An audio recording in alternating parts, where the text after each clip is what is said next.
Assalamualaikum warahmatullahi wabarakatuh. Waalaikumsalam warahmatullahi wabarakatuh. Kami dari kelompok 5 jurusan Teknik Informatika semester 2 hari ini ingin melakukan wawancara observasi mengenai tugas kewarganegaraan dengan judul pencegahan kekerasan seksual di lingkungan sekolah. Sebelumnya ini Bapak siapa? Ya, saya dengan Bapak Tegar Hidayatwan SPD. Saya di sini di SMA 1 Medikan selaku guru BK. Baik Pak, sebelumnya ada beberapa pertanyaan yang ingin kami ajukan. Oke, ya monggo. Yang pertama, menurut Bapak kekerasan seksual itu apa dan bagaimana? Iya, jadi begini. Menurut sudut pandang saya selaku guru BK bahwa kekerasan seksual itu adalah sebuah tindakan intimidasi yang mana bahwa aktivitas kekerasan seksual itu adalah dapat berupa verbal dan non-verbal. Tapi dalam hal ini biasanya adalah kekerasan seksual itu identik dengan tindakan dengan physical touch ya. Jadi sentuhan fisik atau padahal sebenarnya kekerasan seksual itu tidak hanya berdasarkan physical touch saja, bahkan kekerasan seksual itu juga bisa dilakukan secara verbal ya, misalkan aja mungkin bentuk mengolok-olok atau mungkin mengucapkan kata-kata yang mungkin tidak pantas terhadap lawan jenis atau apa, itu juga bisa termasuk dikategorikan kekerasan seksual secara verbal seperti itu. Kemudian pertanyaan kedua, apakah di SMA Pendidikan ini pernah ada sosialisasi Pak mengenai pencegahan kekerasan seksual? Oh ya, terkait kegiatan sosialisasi tentang pencegahan kegiatan kekerasan seksual ya.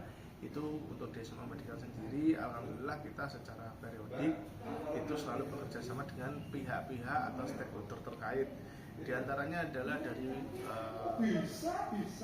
Kementerian PPPA, Perlindungan Perempuan dan Anak, kemudian kadang juga dengan Puskesmas Jambon, kemudian juga dengan BKKBN. Itu alhamdulillah biasanya adalah bisa setahun itu sampai 2 kali. Biasanya dalam kegiatan parenting. Ya, parenting itu biasanya di kelas 10 awal atau di kelas 11. Itu alhamdulillah sudah rutin kita lakukan. Ya, jadi seperti itu. Kemudian bagaimana ya Pak pemahaman siswa atau warga tentang menjaga diri dari kekerasan seksual? Ya, dalam hal untuk terkait dengan menjaga diri dari aktivitas kekerasan seksual sebenarnya banyak yang bisa kita lakukan.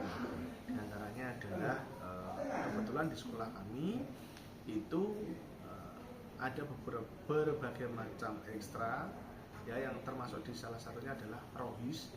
Rohis ini adalah salah satu ekstra kerohanian Islam yang mana dengan siswa mengikuti ekstra ini atau kegiatan ini diharapkan pembentukan karakter, pembentukan mental dari sisi religi itu menjadi semakin baik, semakin kuat, sehingga harapannya dengan terbentuknya mental atau terbentuknya karakter religi yang baik dari anak, maka dapat meminimalisir terjadinya tindakan-tindakan kekerasan seksual.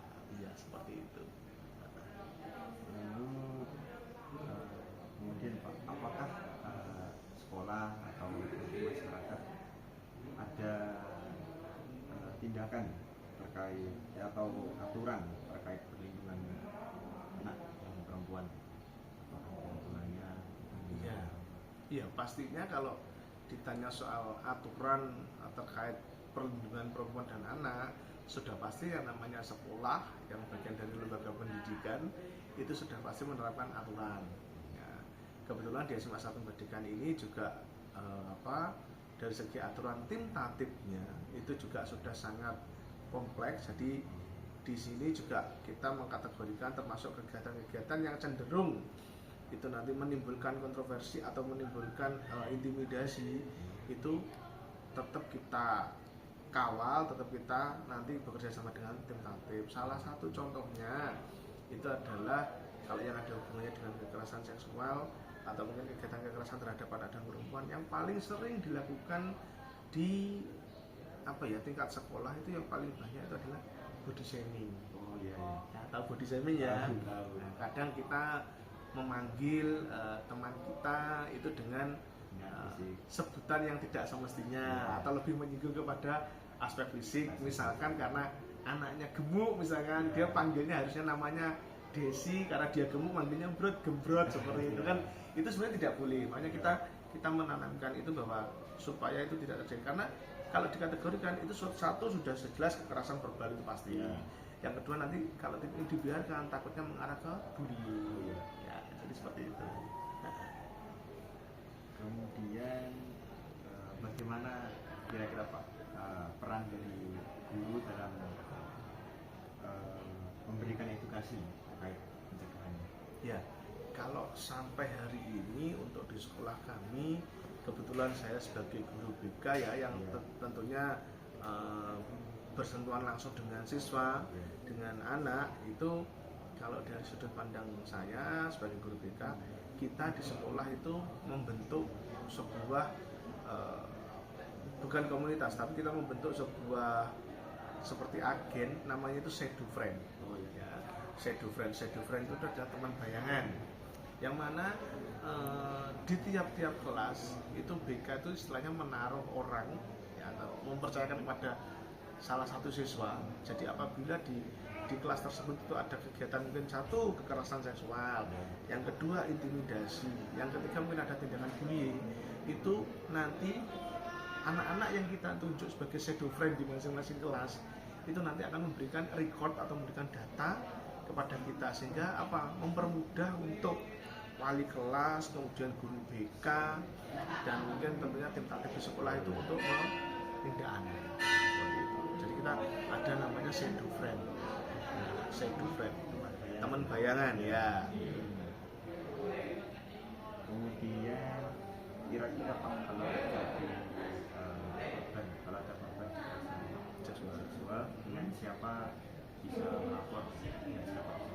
Ya, kalau di sekolah apabila misalnya terjadi indikasi adanya kekerasan seksual, tentunya dari pihak sekolah alurnya adalah mungkin bisa lapor. Kalau alurnya dari paling dekat sendiri ya ke wali kelas. Nanti wali kelas otomatis memberikan tindak lanjut laporan ke guru BK. Ya, setelah itu kalau misalnya dari guru BK itu nanti belum ada solusi, tentunya guru BK sendiri tahapannya adalah ketika mendapat laporan, kita pasti adalah satu mungkin memanggil korban dulu. Korban kita tanya sejauh mana bentuk kekerasannya. Yang kedua, kita akan memanggil orang tuanya sebagai bentuk pendampingan, ya, orang tua korban ya, sebagai bentuk pendampingan. Nah, ketika mungkin dirasa sudah memanggil orang tua dan belum ada solusi, tentunya kita akan coba referral. Referral itu alih tangan kasus. Alih tangan kasusnya kemana? Itu bisa ke lembaga kesiswaan. Nanti endingnya tetap ke kepala sekolah. Kalau bentuk kekerasan fisiknya itu sudah terlalu berat, bahkan mungkin memerlukan visum dan sebagainya, ya, makanya kita juga akan nanti alihkan atau referral ini ke stakeholder yang terkait, misalkan ke rumah sakit atau puskesmas, bahkan mungkin ke psikiater. Lalu kemudian Pak, apakah kira-kira lingkungan baik di sekolah atau sekitar sini sudah aman untuk anak dan perempuan?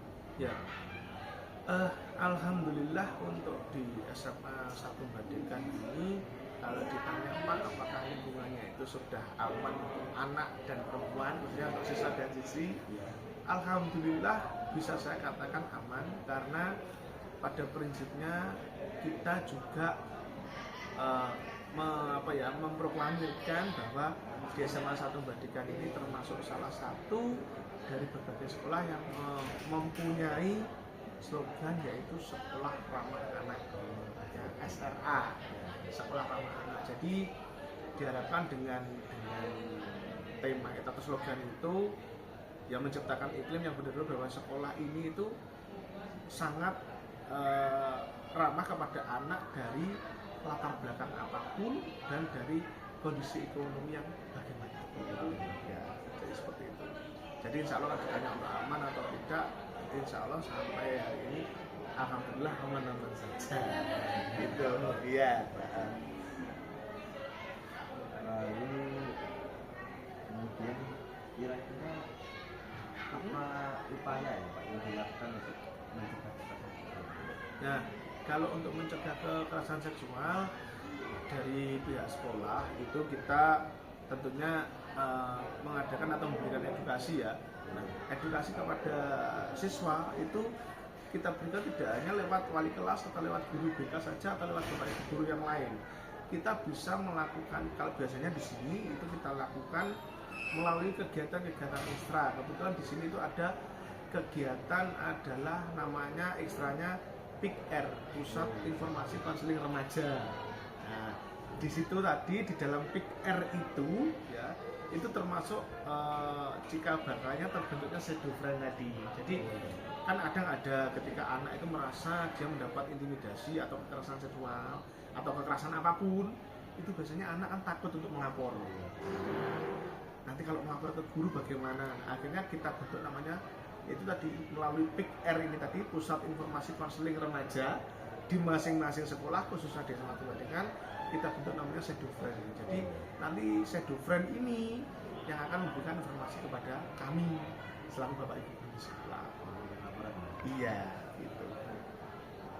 Kemudian kira-kira bagaimana ya sikap masyarakat terhadap korban kekerasan seksual?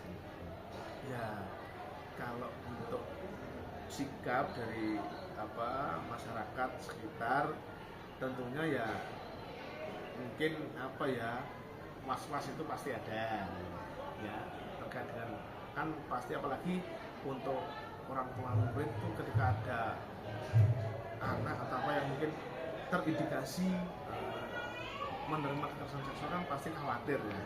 Tapi kami dari pihak sekolah bisa menjawab kekhawatiran orang tua tersebut, yaitu melalui bahwa sekolah kami berkomitmen bahwa SMA 1 Tunggandingan ini adalah sekolah ramah anak, yang mana di sekolah ini bisa dipastikan anak-anak atau siswa-siswi kami bisa kami pastikan aman dari hal-hal tersebut gitu ya. Untuk meyakinkannya bagaimana? Dalam secara sistem periodik biasanya ketika ajaran baru atau menjelang kenaikan kelas kita mengadakan ya parenting itu tadi. Kita parentingnya adalah kita mengundang siswa dan orang tuanya. Kita hadirkan ke sekolah, kita berikan pemahaman, kita berikan parenting dengan harapannya apa? Harapannya adalah ketika orang tua itu istilahnya mempercayakan atau masrah nih ya, bahasa Jawanya masrah nih putra putri ini itu untuk sekolah di sini, mereka aman dan nyaman. Jadi itu bentuk komitmen kami di SMA Tunggandingan adalah itu. Kita secara periodik mengadakan parenting ya, melalui kegiatan parenting ya. Ya, biasanya kelas 10 dan kelas 12. Mungkin untuk menurut Bapak apa langkah terbaik untuk meningkatkan kesadaran akan pencegahan kekerasan seksual? Ya, langkah untuk meningkatkan pencegahan ya. Nah, tentunya pencegahan ini tidak serta-merta hanya dibebankan oleh sekolah. Karena apa? Lingkup belajar atau durasi anak di sekolah itu kurang lebih setiap harinya hanya 7-8 jam. Nah, selebihnya kan apa? Anak di luar pengawasan bapak ibu guru. Berarti apa? Lingkungan terdekatnya adalah siapa? Keluarga, orang tua. Langkah yang kita lakukan adalah apa? Ya kita sering-sering berkomunikasi dengan orang tua. Contohnya kalau guru BK itu kita punya namanya buku penghubung. Ya, buku penghubung itu adalah apa? Setiap anak pasti punya catatan di masing-masing buku penghubung itu. Nah, buku penghubung itu wajib nanti diberitahukan ke orang tua dan dimintakan tanda tangan. Biasanya diberitahukan saat apa? Saat penerimaan rapot. Itu kita sertakan. Yang kedua, misalkan tidak saat penerimaan rapot adalah saat misalkan anak tersebut ada masalah, otomatis orang tua kita panggil Dengan orang tua kita panggil, kita tunjukkan ini loh Bu, kendalanya putra putrinya Bapak Ibu. Melalui kegiatan itu, melalui komunikasi itu, harapannya apa? Ya kita sama-sama mengawal. Baik Bapak Ibu guru di sekolah dengan orang tua itu ada sinergi, ada simbiosis mutualismenya. Itu karena memang tidak dipungkiri, waktu lebih banyak itu adalah di rumah. Kadang anak di sekolah terlihat baik-baik saja, tapi ketika sudah pulang sekolah ternyata di luar berbeda, itu juga banyak. Jadi intinya adalah sinergi, ya. Kemudian adalah apa? Saling membuat komitmen untuk simbiosis mutualisme antara orang tua siswa dengan sekolah. Itu yang biasanya alhamdulillah sampai saat ini sudah selalu kita terapkan di sekolah. Baik. Terima kasih Pak. Ya.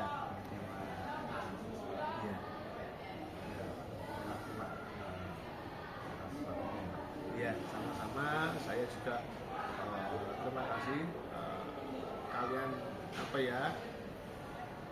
antusias juga, kalian sudah bersedia istilahnya mengangkat ini ya, untuk kekerasan seksual ini ya, itu ya.